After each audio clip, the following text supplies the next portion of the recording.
जय हिंद, नमस्कार, स्वागत है दोस्तों आप सभी के। आज बड़ी खबरें लेकर आए हैं, मुख्य समाचार आप तक पहुंचाएंगे एक एक करके। तो दोस्तों रिक्वेस्ट है कि आप नए हैं चैनल पे तो चैनल को सब्सक्राइब कीजिएगा और बड़ी खबरें जानने के लिए लगातार साथ में बने रहिए, जिससे कि कोई भी मुख्य समाचार छूटे नहीं। क्योंकि इस वीडियो में बात करेंगे उन खबरों की जो खबरें आपसे छुपाई जाती हैं, गोदी मीडिया नहीं पहुंचाता है, न ही टीवी पर दिखाई जाती हैं।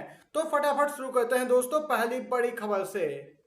मंत्री नितिन गडकरी का बयान अक्सर ही सोशल मीडिया पर काफी चर्चाओं में रहता है। जी हां दोस्तों, इसीलिए वह विपक्षी दलों में भी काफी लोकप्रिय नेता हैं। दोस्तों बीजेपी ही नहीं, विपक्षी दल के नेता भी यहां पर नितिन गडकरी के कई बार समर्थन में दिखाई देते हैं। नितिन गडकरी का इसी प्रकार का एक बयान ताजा वायरल हो रहा है। दोस्तों आपको बताते चलें, नितिन गडकरी बोले हैं जो जात की बात करेगा उसको मारूंगा कस के लात। मैं धर्म और जाति की बातें सार्वजनिक रूप से नहीं करता। नितिन गडकरी केंद्रीय मंत्री की ये बात जबरदस्त तरीके से वायरल है, लोग इनकी बात का समर्थन कर रहे हैं। इन्होंने आगे कहा कि समाज सेवा सबसे ऊपर है, चाहे चुनाव हार जाऊं या फिर मंत्री पद चला जाए, अपने इस सिद्धांत पर अटल रहूंगा। मंत्री पद नहीं मिला तो मैं नहीं जाऊंगा, कहना है केंद्रीय मंत्री नितिन गडकरी का। केंद्रीय मंत्री नितिन गडकरी ने दोस्तों सार्वजनिक मंच पर जातिगत और धार्मिक मुद्दों का जिक्र न करने की अपनी नीति पर जोर दिया है। उनका मानना है कि नेताओं को केवल विकास के कार्यों पर ध्यान केंद्रित करना चाहिए और जाति या धर्म के आधार पर भेदभाव नहीं करना चाहिए। दोस्तों देख सकते हैं केंद्रीय मंत्री नितिन गडकरी का बयान एक तरीके से बीजेपी की विचारधारा से उलट माना जा रहा है, क्योंकि बीजेपी के अधिकतर नेता जाति, धर्म आदि मुद्दों पर ज्यादा जोर देते हैं, उन पर बयान ज्यादा रहते हैं दोस्तों, लेकिन विकास के कार्यों पर नहीं। और नितिन गडकरी की बात एकदम से अलग यहाँ पे आई है सामने निकल के। उनका बयान दोस्तों आप लोग सहमत हैं या नहीं, समर्थन करते हैं तो वीडियो को भी एक लाइक करके आप समर्थन दर्ज करवाइएगा। इसी के साथ दोस्तों अगली बड़ी खबर है बिहार से। दोस्तों बिहार में आज से पलायन रोको नौकरी दो यात्रा शुरू हो गई है। कन्हैया यहाँ पे कैप्टन बने, यानी इस यात्रा का नेतृत्व करेंगे। दोस्तों ये यात्रा कांग्रेस के लिए एक कहें तो संजीवनी की तरह साबित होने जा रही है। बिहार में कांग्रेस इंडिया गठबंधन के तहत भले ही चुनावी मैदान में हो, लेकिन जितनी सीटें उसके खाते में आएंगी उन पर वह अपनी जीत सुनिश्चित करने के लिए एड़ी चोटी का दम लगा रही है। इसीलिए दोस्तों कई ऐसे नेता हैं बिहार से संबंधित, उन्हें केंद्रीय नेतृत्व ने बिहार जाने का दिल्ली से निर्देश दिया। जहां एक तरफ कांग्रेस की युवा और छात्र शाखाओं ने बीते 10 मार्च को घोषणा की थी कि वे इस सप्ताह के अंत में बिहार भर में पदयात्रा शुरू करेंगे ताकि राज्य में बेरोजगारी और पलायन के मुद्दों को उजागर किया जा सके। यह घोषणा एनएसयूआई के राष्ट्रीय प्रभारी कन्हैया कुमार ने की थी। दोस्तों यह पलायन रोको नौकरी दो पदयात्रा शुरू हो चुकी है आज से। गांधी ने दोस्तों हाल ही में गुजरात का 2 दिवसीय दौरा किया था, अब उसका असर जमीनी स्तर पर गुजरात में दिखाई देने लगा है। राहुल गांधी के बयान का यही असर है कि गुजरात में अब छटाई शुरू हो गई है कांग्रेस नेताओं की।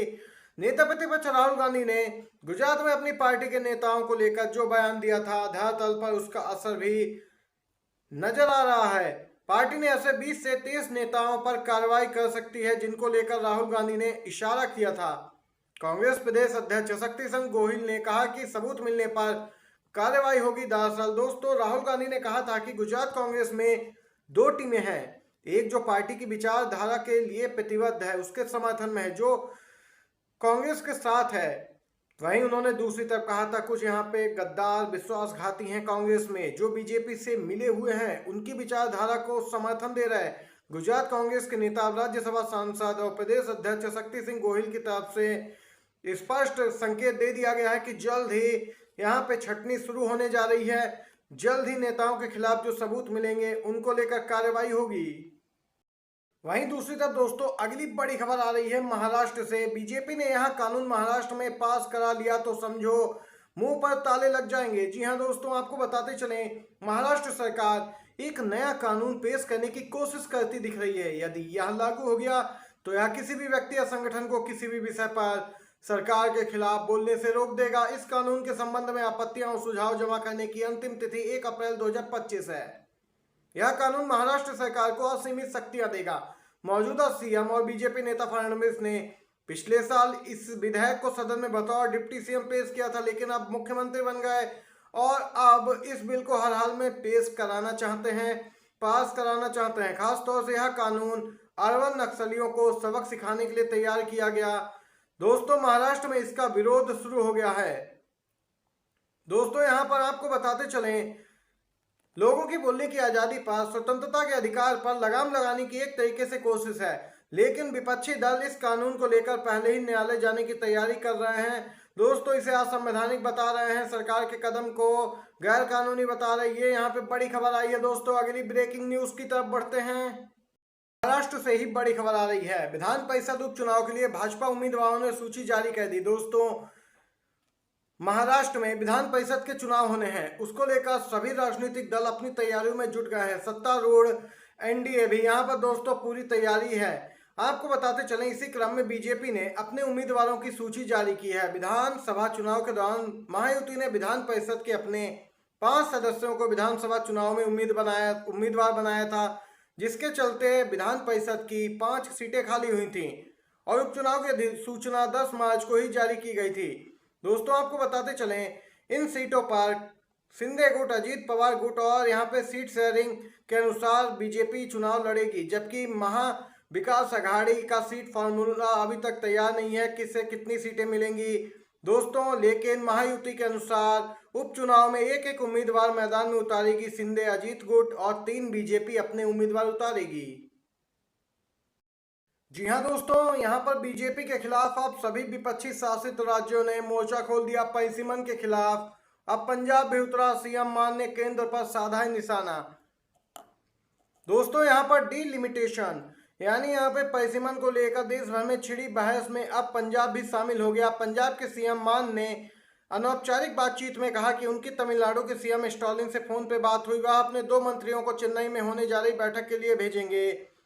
भगवंत मान ने कहा कि एक और देश में परिवार को छोटा रखने की नीति लागू की जा रही, लेकिन दूसरी ओर उन राज्यों में संसदीय और विधानसभा हलकों को बढ़ाया जा रहा जहां पर इस नीति का पालन ही नहीं किया जा रहा। उन्होंने कहा कि अगर आबादी वाली नीति के आधार पर सीटों को बढ़ाया जाता है तो इसका असर पंजाब पे होगा। बेशक पंजाब में 1-2 सीटें बढ़ेंगी, लेकिन ये उस अनुपात में नहीं होगी जो और उत्तर राज्यों में होगी, खासतौर से यूपी, बिहार, एमपी, राजस्थान आदि।